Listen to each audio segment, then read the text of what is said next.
Hi student. GIT के online class में आप लोग का स्वागत है। और आज के क्लासेस हम लोग जानने वाले हैं, सीखने वाले हैं टैली अकाउंटिंग में अकाउंटिंग टर्म्स के बारे में, जिसमें हमने पिछले क्लासेस में डिस्कस कर दिया था सेल रिटर्न तक। क्या? सेल रिटर्न तक। आज जो हम लोग पढ़ने वाले हैं वो पढ़ने वाले हैं स्टॉक के बारे में। तो देखिए, अभी मैं इसको समझाऊंगा, इसके बारे में क्या लिखा है थोड़ा पढ़ लेते हैं। बताया जा रहा है कि ऐसा अनसोल्ड गुड्स, अनसोल्ड गुड्स मतलब जो बिका नहीं है अभी, जो बिजनेस के गोडाउन वेयर हाउस में सेल के लिए रखा हो, वह गुड्स हमारा क्या कहलाता है? स्टॉक कहलाता है। अब इसको समझने के लिए और डिटेल में थोड़ा यहाँ पे हम लोग समझते हैं। देखिए कहा क्या जा रहा है, समझने की बात है। यहाँ पे मैंने आपको बताया था कल गुड्स के बारे में। गुड्स क्या होता है, तो स्टॉक को कैसे समझेंगे, तो समझने की कोशिश करना। जैसे एक बिजनेस है, एक बिजनेस है और उस बिजनेस में फॉर एग्जाम्पल जो यह व्यापार है, वो सपोज मान लीजिए इनका एक फोन का व्यापार है, फोन बेचते हैं, खरीदते हैं। बोलो, तो जो यह फोन परचेज किए हैं, क्या किए हैं? परचेज किए हैं। तो जाहिर से कहीं ना कहीं से परचेज किए होंगे। फॉर एग्जाम्पल इनका एड्रेस कहाँ है, पढ़ रहा हो ना। और ये जो माल जो परचेज किए कहां से किए? कसे हैं। कहां से जी? कसे हैं। तो जो परचेज किए थे, सपोज मान लो 100 पीस, क्या 100 पीस स्मार्टफोन परचेज किए थे। कितना किए थे? 100 पीस स्मार्टफोन परचेज किए थे। तो जो 100 पीस स्मार्टफोन परचेज किए थे, तो जाहिर सी बात है यह अपने फर्म में लेके आएंगे। कहां पे? पडरौना। बोलो, तो उस पडरौना लेके आने के बाद से तो जो उनका शोरूम है, जो शॉप है, या जो उनका गोडाउन है, क्या बाबू? गोडाउन है, वो माल वहीं पर रखेंगे। तो जो 100 पीस शॉप में उस गोडाउन में रखे हैं और अभी बिका नहीं है, अनसोल्ड। अनसोल्ड मतलब ऐसा गुड्स अभी जो बेचना है, बेचा नहीं गया है। तो प्रेजेंट टाइम में जितना 100 पीस इनके गोडाउन में पड़ा हुआ है, वही इनके लिए क्या बोला जाता है? स्टॉक बोला जाता है।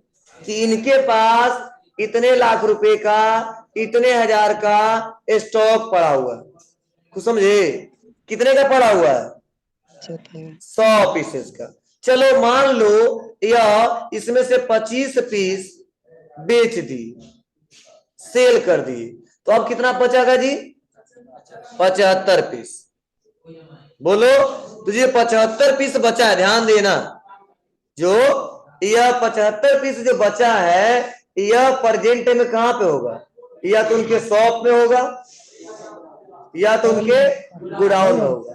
तो जो शॉप गोडाउन में प्रेजेंट में अनसोल्ड बचा है, इसी 75 पीस को क्या बोलेंगे? स्टॉक बोलेंगे।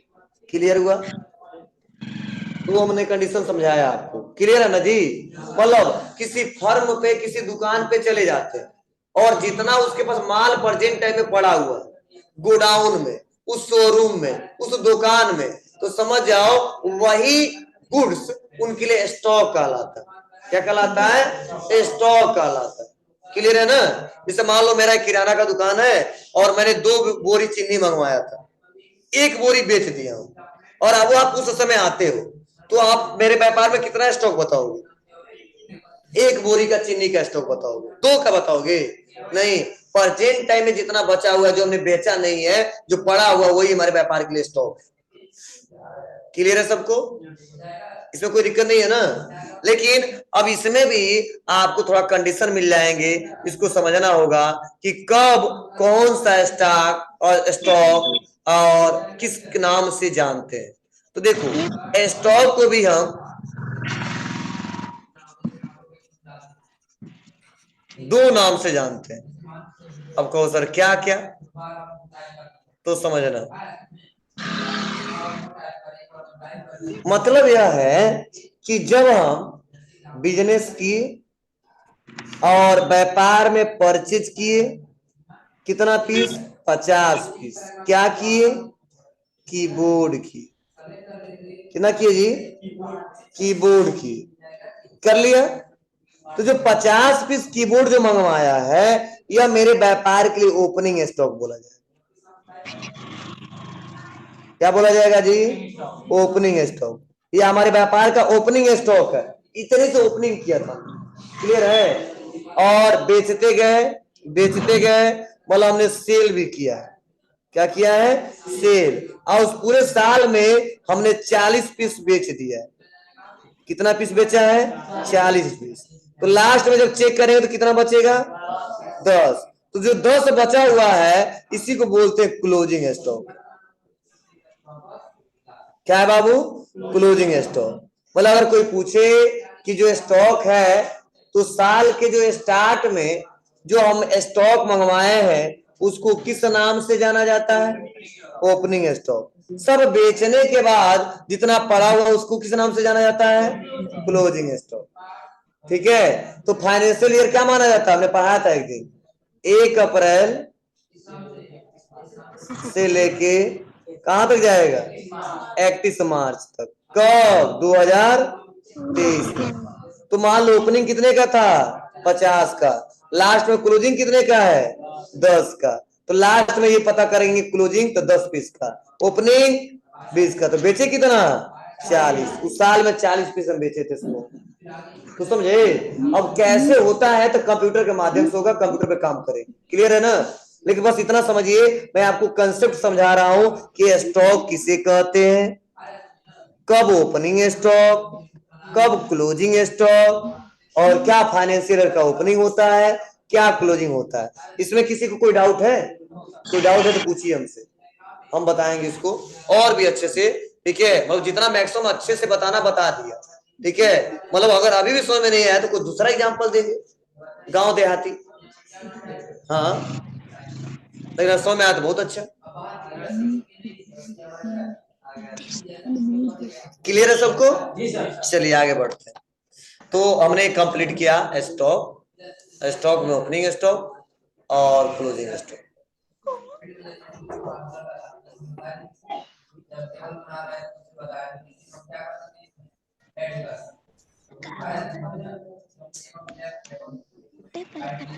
यह कंसेप्ट आपको सबको आना चाहिए, तभी क्वेश्चन कर पाएंगे, नहीं तो नहीं कर पाएंगे। तो हमारा क्या कंप्लीट हो गया, स्टॉक। चलिए डेबिटर्स समझते हैं, क्रेडिटर्स, दोनों एक साथ समझ लेते हैं, तब हम यहाँ पढ़ेंगे एक करके।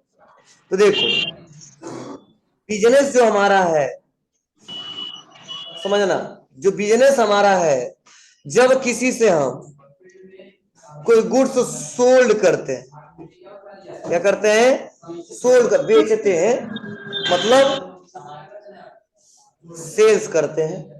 तो जो सेल जिससे करते हैं, उसे बोलते हैं, उस सामने वाले को अकाउंटिंग के भाषा में कस्टमर। कुछ समझने की कोशिश करना, मतलब बिजनेस में जो हम सेल करते हैं, जिसको सेल करते हैं, वो क्या है, कस्टमर। और कस्टमर, अब सपोज मान लो इस कस्टमर को जो सेल किया था, हमने कितना सेल किया था, 500 रुपए का। कितने का बाबू, 500 रुपए का। तो जो 500 रुपए का सेल किया था, तो कस्टमर का मान लो नाम है यह आर के। क्या है बाबू, आर के। तो बताओ हमारे व्यापार को आर के से कितना पैसा लेना है, 500। तो हम अपने बुक ऑफ अकाउंट में जो बिजनेस करेंगे, इस कस्टमर को जो चढ़ाएंगे, वो चढ़ाएंगे डेबिटर्स। क्या चढ़ाएंगे बाबू, डेबिटर्स। मतलब कस्टमर को हम बोलते हैं डेबिटर्स, और डेबिटर्स का मतलब होता है देनदार। क्या होता है बाबू, देनदार। और हमारा व्यापार क्या होता है, लेनदार। मतलब ये जो आरके है, कितना पैसा हमको देंगे, 500। तो अकाउंटिंग जब करेंगे तो क्या रखेंगे इनको, डेबिटर्स। और डेबिटर मतलब क्या है, वो पैसा इनसे लेना है, कितना लेना है, 500। किसे बोलते हैं? डेबिटर्स। क्लियर है आपको? मतलब जो सामान हम उधार बेच देते हैं और बेचने के बाद जितना पैसा उस कस्टमर से लेना होता है उसी को बोलते हैं डेबिटर। और किसको कितना, किससे कितना, तो हम लोग एक एक करके बताते हैं। लेकिन एक शब्द में कोई पूछ दे कि कस्टमर को क्या कहते हैं अकाउंटिंग के भाषा में? डेबिटर्स। तो डेबिटर से पैसा लेना होता है कि देना होता है? लेना होता है। क्लियर है सबको? देना कब होगा? जब बेचे 500 और दे दिया 10,000, तब हमको देना होगा। कुछ समझे? तो उसका पैसा एडवांस हो जाएगा। लेकिन जितने का बेचे वो भी नहीं दिया है तो उसको अकाउंटिंग में क्या लिखेंगे? डेबिटर्स। क्लियर है सबको? चलिए आगे बढ़ते हैं और अगला यही कंसेप्ट उल्टा कर देते हैं। चलिए अब बताइए, अब ये आर के क्या कर रहे हैं? बेच रहे हैं। किनको? एएसके को। क्लियर है? तो जो बेच रहे हैं तो इनको अकाउंटिंग के भाषा में ध्यान देना। जो बेच रहे हैं, बेच कौन रहे हैं? आर के ना। और मेरा व्यापार यह है, तो आर के जो बेच रहे हैं तो मेरे लिए सप्लायर बोले जाएंगे। क्या बोले जाएंगे जी? सप्लायर। सप्लायर का मतलब क्या है? मतलब जो माल सप्लाई कर रहा है। सप्लाई कौन कर रहा है? आर के। किसको कर रहा है? एस के को। तो जो सप्लायर है, अब मान लो ये आर के हमको जो माल बेचे थे, कितने का बेचे थे? 500 रुपए का। तो अकाउंटिंग के भाषा में बोला जाता है कि आप अपने बुक ऑफ अकाउंट में इस सप्लायर को जो लिखोगे वो लिखोगे क्रेडिटर। क्या लिखोगे? क्रेडिटर। और क्रेडिटर मतलब होता है लेनदार। क्या होता है बाबू? लेनदार। मतलब वो हमारे व्यापार से पैसा लेगा। कितना रुपया लेगा? 500 लेगा। क्लियर है? मतलब जिसको माल हम बेचते हैं उसे बोलते हैं कस्टमर। अकाउंटिंग के भाषा में बोलते हैं उसको डेबिटर्स। जिससे माल हम खरीदते हैं उसको बोलते हैं सप्लायर। उसको अकाउंटिंग के भाषा में बोलते हैं क्रेडिटर। फिर आपको तो डेबिटर से हमको पैसा जितने का बेचा है लेना है, और क्रेडिटर को उतना पैसा देना है जितना पैसे का हमने माल उधार खरीदा है। क्लियर है सबको? इसमें कोई दिक्कत नहीं है ना? चलिए इसी के बारे में लिखा गया है, थोड़ा पढ़ लेते हैं क्या लिखा गया है। कहा जा रहा है वह पर्सन या बिजनेस जो हमारे बिजनेस से क्रेडिट बेसिस पे गुड्स या सर्विस परचेज करता है, क्या कहलाता है? डेबिटर्स कहलाता है। क्लियर है? मतलब जो उधार माल खरीदता हमसे उसे क्या बोलते हैं? डेबिटर्स। क्लियर है ना? क्रेडिटर वो पर्सन या बिजनेस जिससे हम गुड्स या सर्विस क्रेडिट या कैश बेसिस पे परचेज करते हैं, क्या कहलाता है? क्रेडिटर। तो पैसा कब देना हमको? जब उधार खरीदेंगे तब ना। नगद खरीदेंगे तो नहीं देना है। लेकिन फिर भी बुक ऑफ अकाउंट में क्या रिकॉर्ड करेंगे? उसको क्रेडिटर। जिससे माल खरीदेंगे वो क्या है? क्रेडिटर। चाहे नगद खरीदे चाहे उधार खरीदे। क्लियर है ना? आज जिससे माल बेचते उसे डेबिटर्स, चाहे नगद चाहे उधार। लेकिन जब कैश जब दे देगा तो उसका एक भी रुपया नहीं रहेगा, और जब नहीं देगा तो वही बकाया दिखेगा। तो समझे ना? लेकिन जिसे बेचेंगे वो कस्टमर ही है, और अकाउंटिंग में क्या बोलते हैं उसको? डेबिटर। जिससे खरीदे हैं उसे क्या बोलेंगे? सप्लायर। सप्लायर को अकाउंटिंग में क्या बोलते हैं? क्रेडिटर। मतलब क्रेडिटर को पैसा देना होता है, डेबिटर से पैसा लेना होता है। जब नगद माल खरीदा तो एक भी रुपया नहीं देना होता है, जब नगद माल बेचा तो एक रुपया नहीं लेना होता है, मतलब ले लिया उसी समय। लेकिन जब उधार वही तो क्रेडिटर से पैसा देना है और डेबिटर से पैसा लेना है। क्लियर है सबको? बोलिए। चलिए उसके बाद से यह 27-28 पढ़िए, समझिए, देखिए किसको समझ में आ रहा है, भी पूछूंगा। पढ़ लो एक बार, तुम लोग भी पढ़ लो, नोट से दिया गया था, ये आपके सामने है तो आपको समझ में आएगा। देखिए जब अगर कोई बिजनेस किसी को कोई गुड्स सेल करता है, क्या करता है बाबू? सेल करता है। फॉर एग्जाम्पल डीके को सेल किया। क्या किया बाबू? डीके को सेल किया। तो जब डीके को सेल करेगा तो सेल करते समय फॉर एग्जाम्पल जो सेल किया वो 1,000 रुपए का सेल किया। कितने का सेल किया? 1,000 का। तो डीके को जो सेल किया ना, तो डीके को एक बिल बना के देगा। बिल नंबर अगर मान लो बना दिया SK 001/2022, और इस बिल के अगेंस्ट देना है इनको 1000 रुपया। मतलब या अगर एसके से डीके खरीद रहे हैं तो हम एक बिल बना के देंगे ना, बिल नंबर है यह, आप फीस जमा करते हो रसीद मिलता है ना। चलिए, और उसके बाद से कितना रुपया, 1000 रुपया।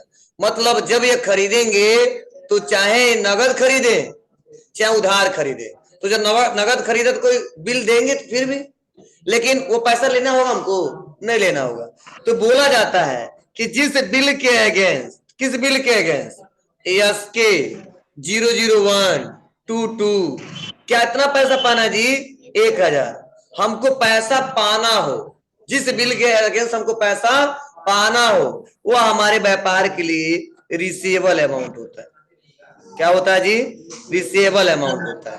अब बताओ किसी बिल के अगेंस्ट किससे पैसा लोगे, कस्टमर से ही ना। तो जो कस्टमर है, तो जो उधार हमने पैसा क्या किया है, मतलब यहाँ पे जो माल बेचा है और उसके अगेंस्ट एक बिल दिया है, इसी बिल के अगेंस्ट जो पैसा हमको रिसीव करना होता है उसे बोलते रिसीवेबल अमाउंट है। यही पैसा हमको भविष्य में पाना होता है। अब कहो सर अभी पाया हो डेबिटर, अरे यार मैंने बोला है ना, कस्टमर को अकाउंटिंग के भाषा में किसको लिखोगे, डेबिटर्स में, तो इसी से पैसा लोगे ना। तो भविष्य में किसे लोगे, तो रिसीवेबल अमाउंट रहेगा। क्लियर है ना।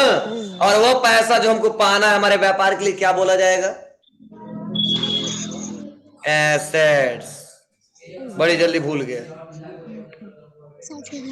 मतलब ये जो रिसीवेबल अमाउंट हमारे व्यापार के लिए क्या है, एक प्रकार का एसेट्स है। क्लियर है ना। अगला है पेबल। तो पेबल का मतलब जी वह पैसा जो हमको पे करना है। तो पे, तो सपोज मान लो डीके ने वो हमको बेच दिया और बिल नंबर जनरेट हो गया, और इस बिल के अगेंस्ट हमको कितना देना है, 1000।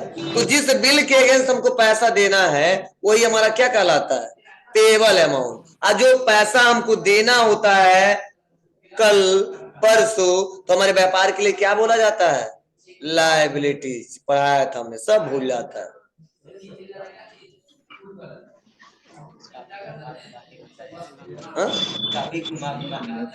घुमा के नहीं बताया आपको, घूम के बताना पड़ेगा। घुमाया नहीं है, वो सीधा है।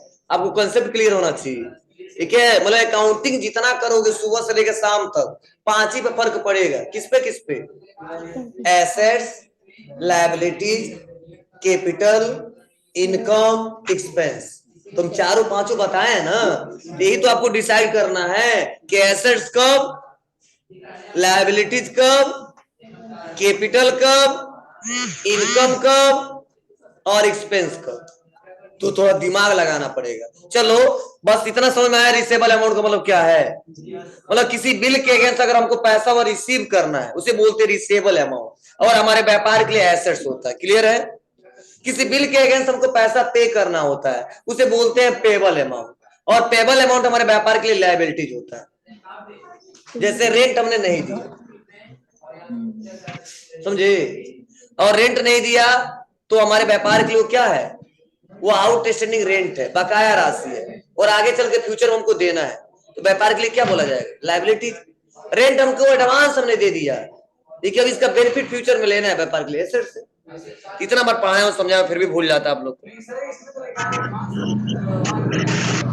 कोई भी हो पैसों लेना ही है ना, लेना है तो हमारे व्यापार में आएगा एसेट्स, ठीक है। देना है लायबिलिटी है, कर्ज ही है ना। अरे यार जैसे उधार माल खरीद लिए, पैसा आए तो कल दोगे ना, तो कल देना है परसों देना, तो कभी कहेगा इतना रुपए का आप उधार लिए हो, तो कर्जा नहीं आपके ऊपर है। अब मान लो आपके संपत्ति 500 रुपया है और 200 रुपया खरीदे हो, उधार खरीदे हो, पैसा दिए नहीं हो, तो दोगे आज नहीं तो कल ना, तो 200 रुपया निकाल देंगे ना, तो 300 ना बचेगा। बोलो, मान लो हमारे पास 200 है और 500 से किसी लेना है, तो कल देगा 500, तो 200 500 कितना हो जाएगा, 700 नहीं हो जाएगा। भले लेके भाग जाए उसकी बात अलग, हम लेके भाग जाए अलग बात है, लेकिन दिखाएंगे लायबिलिटी एसेट्स। आगे चल के देखेंगे क्या हो रहा है। आज क्या मेंशन वो करिए, तो समझ आ रही बातें। देखो मैं बहुत ही अंदर तक मैं आपको पढ़ाता हूँ, लेके जाके जाता हूँ। आप लोग सर्च करना, ऑनलाइन सर्च करना, यूट्यूब पे सर्च करना, गूगल पे सर्च करना, शॉर्ट में बताते हैं। लेकिन मैं चाहता हूँ डीपली में इतना बता दूं कि आपको कहीं से घुमा के पूछा जाए कोई बता दे। आप ऑनलाइन में सर्च करना, बहुत सारे लेक्चरर हैं, बहुत सारे पढ़ाने वाले हैं, सर्च करना, अच्छा पढ़ाते हैं, ऐसा नहीं मैं खराब पढ़ाते हैं, लेकिन मैंने कई सारा मिक्स करके एक साथ पढ़ाता हूं कि आपको अच्छे से और समझ में आया, आगे चल के जवाब दे सकूं और कोई दिक्कत ना हो। ऐसा नहीं मुझसे बेटर कोई नहीं पढ़ाता है, बहुत सारे लोग हैं, लेकिन मैं 100% अपना कोशिश करता हूं कि एक एक कंसेप्ट क्लियर करूं जिससे आगे चल के आपको दिक्कत ना हो। मैं कभी भी कोई टॉपिक शॉर्ट में टच नहीं करना चाहता हूं, ठीक है, उसको डिटेल में पढ़ाओ कि आगे फिर हमको बताना ना पड़े। लेकिन तुम इतने गधे हो, हाल ही पढ़ाया जल्दी भूल जाता है। चलिए आगे बढ़ते हैं, और अब देखो, अब यही कंसेप्ट आपको जो पढ़ोगे ना, जो लिखा गया है, आपको बेटर तरीके से समझ आया है, जो मैंने आपको भी समझाया है। चलिए देखते हैं क्या लिखा गया इस बुक में, इस नोट्स में। देखो बताया जा रहा है, बोला गया है रिसीवेबल, जो पैसा हमें किसी अन्य बिजनेस से भविष्य में पाना है, वो अमाउंट क्या कहलाता है? रिसीवेबल अमाउंट कहलाता है। तो किसी बिजनेसमैन से कब पाओगे जी? वो पैसा माल उधार माल बेचो तो भी बिजनेसमैन पैसा देगा ना, और क्या होगा? पेबल अमाउंट, जो पैसा हमें किसी अन्य बिजनेस को देना है, अर्थात जो पैसा हमारे बिजनेस में बकाया है, क्या कहलाता है? पेबल अमाउंट कहलाता है। अब पढ़ो समझ में आएगा, क्लियर है ना? तो यहाँ पे नहीं मेंशन किया गया है कि ये एसेट्स है, आपको समझना पड़ेगा व्यापार में एसेट्स है, कितना हजारों एसेट्स आ सकते हैं, आपको समझना पड़ेगा कि व्यापार में लायबिलिटीज है, हजारों लायबिलिटीज आ सकते हैं। क्लियर है ना आपको? चलिए अब आगे बढ़ते हैं, अगला है जनरल, तब पढ़ेंगे लेजर। चलिए अब जनरल को समझते हैं।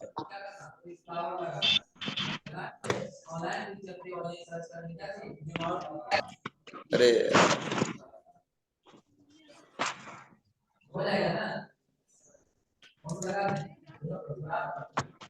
चलिए इसको थोड़ा समझते हैं। जैसे होता क्या है, जो जनरल है, जनरल इसको समझना बहुत इंपॉर्टेंट है।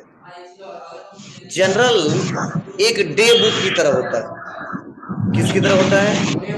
Day book. डे बुक नाम जानते हो ना, क्या मतलब जी? मतलब आप बताओ, आप लोग अपने घर पे या कोई कुछ ऐसे गार्जियन बहुत स्ट्रिक्ट होते हैं किसी भी काम को लेके, तो कितना दिन भर में खर्चा किया, कितना कमाया, क्या करता है?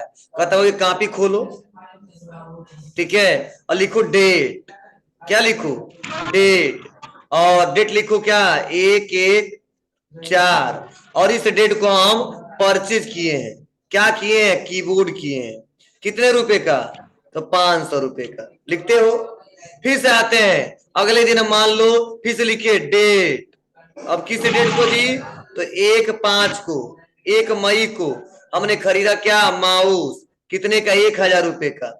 तो ऐसे डेट वाइज मेंशन करते हैं ना, तो इसे बोला जाता है कि बिजनेस में जो हम ट्रांजैक्शन करते हैं, तो उसको सिस्टमेटिक तरीके से एक डे बुक की तरह जो रिकॉर्ड करते हैं, डेट वाइज सिस्टमेटिक तरीके से, वह करते कहां पे? जनरल में। कहां पे करते हैं? जनरल में। और डे बुक की तरह जो ट्रांजैक्शन को रिकॉर्ड करने का प्रोसेस है, उसी बोलते हैं जनरल एंट्री। क्या बोलते हैं जी? General entry. जनरल एंट्री एक ओरिजिनल बुक है जिसमें हर एक क्वेश्चन को डेट वाइज सिस्टमेटिक तरीके से रिकॉर्ड करते हैं। मतलब उस दिन में, मतलब 1 तारीख में 1 अप्रैल को कितना पैसा पेमेंट किया, वो भी जनरल में रिकॉर्ड करेंगे। कितना पैसा रिसीव किया, वो भी जनरल में रिकॉर्ड करेंगे। कितने का माल खरीदा, वो भी जनरल में रिकॉर्ड करेंगे। कितना का सेल किया, ये भी जनरल में रिकॉर्ड करेंगे। कितना पैसा हमने बैंक में जमा किया, ये भी जनरल में रिकॉर्ड करेंगे। मतलब एक डे बुक की तरह उस डे को, उस डेट को कितना क्वेश्चन डेली कर रहे हैं, क्या एक्टिविटी कर रहे हैं, उसको रखने के लिए जो प्लेस है, जो स्थान है, वो क्या है? जनरल है। तो जनरल क्या है? तो बोला जाता है कि जनरल बिजनेस में जो भी ट्रांजैक्शन है उसको रिकॉर्ड करने का एक ऐसा डे बुक है, एक ऐसा ओरिजिनल बुक है जिसमें डेट वाइज सारे ट्रांजैक्शन को रिकॉर्ड किया जाता है सिस्टमेटिक तरीके से। ठीक है, अब इसके लिए रूल अलग अलग है। क्या रूल है तो अभी हम क्वेश्चन करेंगे तो समझाएंगे आपको। बस इतना कोई पूछे जनरल क्या होता है बता देना कि जनरल एक डे बुक की तरह होता है जिसमें बिजनेस के ट्रांजैक्शन को डेली डेट वाइज रिकॉर्ड किया जाता है सिस्टमैटिक तरीके से। क्लियर है सबको? कैसे? तो चलो थोड़ा बुक में भी पढ़ लेते क्या लिखा गया है। करा जनरल ट्रांजैक्शन को रिकॉर्ड करने वाली ऐसी बुक है जिसमें हम बिजनेस ट्रांजैक्शन को डेट वाइज क्या करते हैं? रिकॉर्ड करते हैं। इसे बुक ऑफ ओरिजिनल एंट्री भी कहते हैं। और एक सिंगल बिजनेस ट्रांजैक्शन को जनरल बुक में रिकॉर्ड करने का प्रोसेस क्या कहलाता है? जनरल एंट्री कहलाता है। क्लियर है? मतलब जो डेली डेट वाइज बुक में जो रिकॉर्ड करते हैं, यह प्रोसेस क्या कहलाता है? जनरल एंट्री कहलाता है।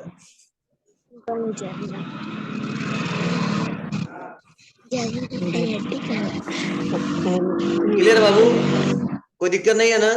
चलिए आगे बढ़ते हैं और लास्ट हम लोग पढ़ लेते हैं। क्या? लेजर। क्या है? लेजर। तो देखो क्या बताएगा इसमें, नहीं पढ़ाऊंगा तभी समझ में आएगा, यहाँ समझाने तो देखो लेजर का मतलब क्या है।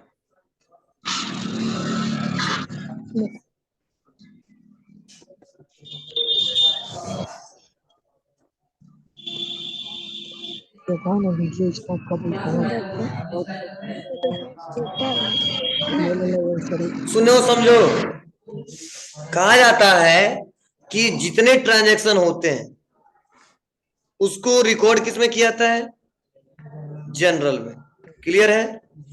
उस जनरल में जो भी ट्रांजैक्शन रिकॉर्ड किए हैं, तो मान लो कैश से रिलेटेड 5 क्वेश्चन किया है, समझे?